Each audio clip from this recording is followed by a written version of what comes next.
Salam sejahtera untuk kita semua. Pelajaran Sekolah Sahabat dengan tema utama 3 Pekabaran Kosmis. Pelajaran ke-6, Saat Penghakimannya. Rabu, 3 Mei, Mesias disingkirkan. Gabriel memulai nubuat 490 tahun ini dengan sebuah peristiwa yang sangat penting bagi Daniel dan orang Yahudi. Perintah untuk memulihkan dan membangun Yerusalem. Meskipun berbagai dekret telah disahkan mengenai Yerusalem, dalam Esra 7 kita menemukan bahwa dekret yang disahkan pada tahun 457 sebelum Masehi mengizinkan orang Yahudi tidak hanya untuk kembali ke tanah mereka, tetapi juga untuk memantapkan diri mereka sebagai komunitas religius. Penting untuk dicatat bahwa dekret Artasasta dikeluarkan pada musim gugur 457 sebelum Masehi. Dari dekret ini, pada tahun 457 sebelum Masehi sampai Mesias, menurut Daniel akan menjadi 69 minggu atau 483 tahun. Jika kita mulai pada tahun 457 sebelum Masehi dan bergerak maju pada garis waktu sejarah, kita tiba di 27 Masehi. Kata Mesias berarti yang diurapi. Pada tahun 27 Masehi, Yesus Kristus Sang Mesias dibaptiskan.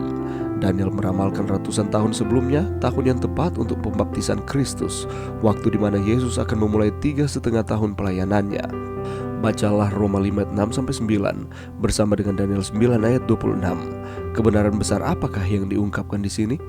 Sesudah ke-62 kali 7 masa itu akan disingkirkan seorang yang telah diurapi, padahal tidak ada salahnya apa-apa. Mesias akan disingkirkan atau disalibkan. Ayat itu menambahkan tidak ada salahnya apa-apa. Dengan kata lain, kematian Kristus di salib Golgota adalah untuk kita, bukan untuk dirinya. Itu sebabnya Paulus menulis, akan tetapi Allah menunjukkan kasih-Nya kepada kita oleh karena Kristus telah mati untuk kita ketika kita masih berdosa. Dalam Daniel 9 ayat 27 kita membaca bahwa pada pertengahan minggu 7 tahun terakhir Kristus akan mengakhiri pengorbanan dan persembahan.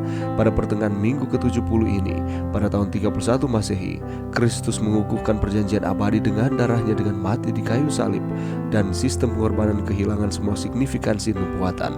Nubuat-nubuat ini mengungkapkan bahwa Kristus Sang Mesias akan disalibkan, dan penyaliban itu menyebabkan sistem pengorbanan menghentikan kepentingan nubuatannya pada musim semi tahun 31 Masehi.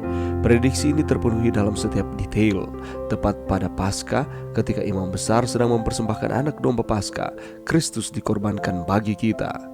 Dengan mengingat apa yang telah tertulis di atas, bacalah Markus 15 ayat 38 dan Matius 3 ayat 15 dan 16. Bagaimanakah ayat-ayat ini membantu kita memahami nubuatan Daniel 9 ayat 24-27?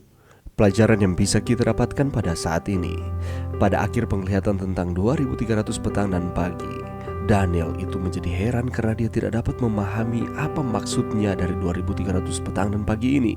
Ini dicatat di dalam Daniel 8 ayat 27. Tetapi 10 tahun kemudian, Gabriel datang untuk membantu Daniel memahami penglihatan itu.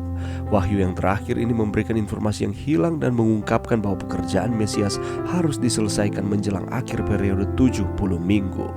Jalannya peristiwa yang diprediksi 70 minggu harus dipahami sebagai 490 hari atau 1 hari sama dengan 1 tahun, yakni 490 tahun.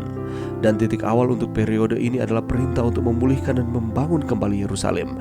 Kita sudah pelajari ini kemarin, dan perintah ini dikeluarkan oleh Raja Artasasta pada tahun 457 sebelum Masehi.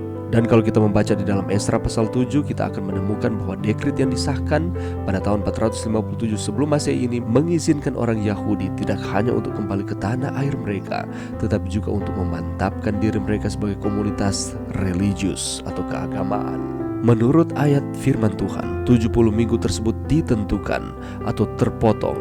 Ini menunjukkan bahwa periode waktu 490 tahun telah dipotong dari periode waktu yang lebih besar, yaitu dari 2300 tahun yang ditentukan dalam penglihatan di dalam Daniel pasal 8. Maka dari ini, bahwa 2300 tahun dan 490 tahun harus memiliki titik awal yang sama, yaitu tahun 457 sebelum Masehi. Nubuatan tentang 70 minggu dibagi menjadi 3 bagian: 7 minggu, 62 minggu, dan minggu ke-70 atau 1 minggu. 7 minggu atau 49 tahun kemungkinan besar merujuk pada waktu di mana Yerusalem akan dibangun kembali. Setelah 7 minggu ini akan ada 62 minggu, yakni 434 tahun. Apa peristiwa yang terjadi yang mengarahkan kepada seseorang yang diurapi, yakni seorang raja yang dicatat di dalam Daniel 9 ayat 25. Jadi 483 tahun setelah dekrit Artasasta, yakni 434 ditambah dengan 49 tahun, yakni 7 minggu, atau ditambah dengan 62 minggu, yaitu jatuh pada tahun 27 Masehi, yakni Yesus yang adalah Mesias dibaptis dan diurapi oleh Roh Kudus untuk misi mesianisnya. Pada minggu ke-70, peristiwa penting lainnya akan terjadi. Yang pertama, disingkirkan seorang yang telah diurapi di dalam Daniel 9 ayat 26 yang merujuk pada kematian Kristus. Yang kedua, Mesias akan membuat perjanjian itu menjadi berat bagi banyak orang selama 1 kali 7 masa di dalam Daniel 9 ayat 27. Ini adalah misi khusus Yesus dan para rasul untuk bangsa Yahudi. Itu dilakukan selama minggu terakhir dari tahun 27 sampai 34 Masehi, karena kita mengerti bahwa 1 minggu sama dengan 7 hari dan 7 hari adalah 7 tahun. Dari 27 sampai tahun 34 itu durasinya adalah 7 tahun atau 1 kali 7 masa yang dicatat di dalam Daniel 9 ayat 27. Yang ketiga, pada pertengahan 7 masa itu atau 7 tahun itu, ia akan menghentikan korban sembelihan dan korban santapan di dalam Daniel 9:27. 3,5 tahun setelah baptisannya di tahun 27, yaitu di tengah minggu, Yesus mengakhiri sistem pengorbanan dalam arti bahwa itu tidak lagi memiliki makna nubuat yang lain, dengan menawarkan dirinya sebagai korban yang terakhir dan sempurna dari perjanjian baru. Dengan demikian membatalkan kebutuhan akan pengorbanan hewan, di mana Yesus mati pada tahun 31 Masehi. Minggu terakhir dari nubuatan 70 minggu berakhir pada 34 Masehi, ketika Stefanus mati syahid dan pekabaran Injil mulai menjangkau tidak hanya orang Yahudi, tetapi juga orang-orang bukan Yahudi. Kita melihat begitu dahsyat dan hebatnya Tuhan. Dia sudah merancangkan segala sesuatu untuk kebaikan saudara dan saya. Di dalam sejarah kita dapat melihat bukti kasih Tuhan kepada umat-umatnya. Dia tidak meninggalkan, dia terus bersama-sama dengan umat-umatnya di sepanjang sejarah.